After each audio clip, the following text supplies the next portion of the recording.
Fala aí, fãzinho, fala aí, fãzinha. Então, cara, o Super-Homem, o ícone Superman. Agora imagina se o Super-Homem fosse mal. Os quadrinhos, a gente até teve a foice e o martelo, falaram sobre isso há um tempo atrás. Imagina o Superman caindo na União Soviética e não nos Estados Unidos. Aqui a gente tem um filme que mais ou menos fala sobre isso. Bright and Burn. Bright and Burn, Filho das Trevas, é o nome que veio aqui.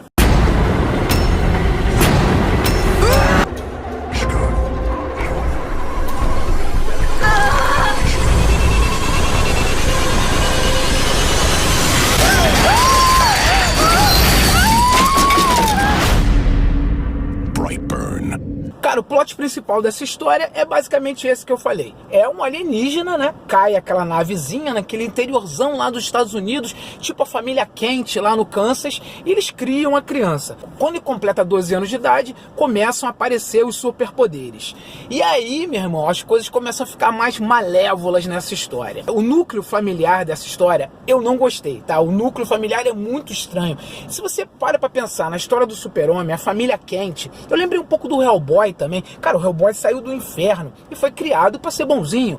O Superman veio lá de Krypton, a família Kent criou ele para ser bonzinho. Aqui a gente não tem uma participação da família. Olha só, caiu um alienígena, você criou o alienígena, então conversa com ele, o menino é inteligente, ó, mostra a nave, tudo mais. O filme, o núcleo familiar é muito ruim. Agora, quanto às mortes, assim, quando o garoto fica mal e começa a matar as pessoas, cara, isso dá tensão na história. É bem constituído, não tem jump scare, assim, trabalha bem com silêncio, você até se assusta, você tem bastante tensão, principalmente em cenas de caco de vidro no olho, em cenas do carro subindo e caindo, arrebentando tudo, o poder do garoto, ele se deslocando, a roupa que ele usa, a máscara, a capa, isso dá uma tensão, isso dá um certo nervoso na história. Bom, no elenco a gente tem o Jackson A. Gunn.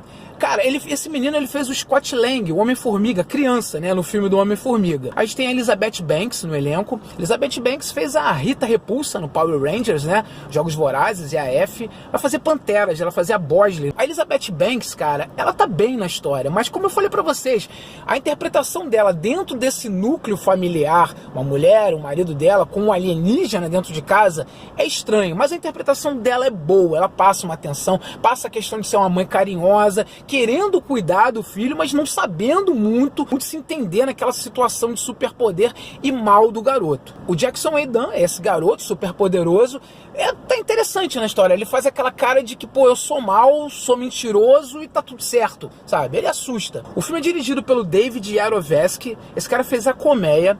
Ele fez um Guardiões da Galáxia, mas é um curta dos Guardiões da Galáxia, um curta meio Bug Nights, assim.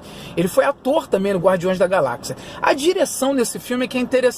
É Brian e Mark Gunn. Eles são irmãos do James Gunn. James Gunn é um grande cara dos Guardiões da Galáxia. Ele vai fazer o Esquadrão Suicida 2. Cara, é um grande diretor. Aqui ele tá como produtor. Colocou os dois irmãos dele para ser roteiristas. Eles dois já tinham feito A Viagem 2, A Ilha Misteriosa. Já tinham participado também desse curta no Guardiões da Galáxia e A Colmeia. Mas eu acho que a produção do James Gunn traz um toque interessante para essa história, principalmente nas cenas de maldade, nas cenas de morte.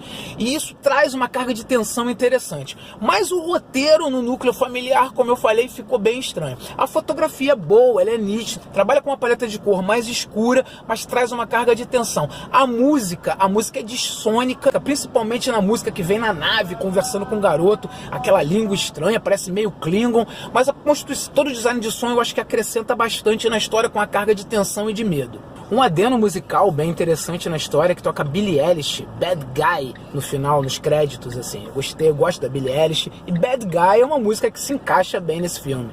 Então é isso aí, fãzinho e fãzinha. Bright Burn, Filho das Trevas. Cara, o Superman malvado. Esse é o plot principal da história. Se você quer ver umas cenas interessantes de maldade, de morte, como eu falei, caco de vidro no olho, é legal. Mas é um filme que te irrita um pouco essa questão de formação de criança, formação de um super-herói, formação de um alienígena e núcleo familiar. Querendo conversar comigo sobre filmes sobre crianças superpoderosas que podem se tornar malévolas, meus contatos estão aqui embaixo. Se inscreve no canal, aperta o sininho para receber notificações. Um beijão para vocês. Tchau, tchau.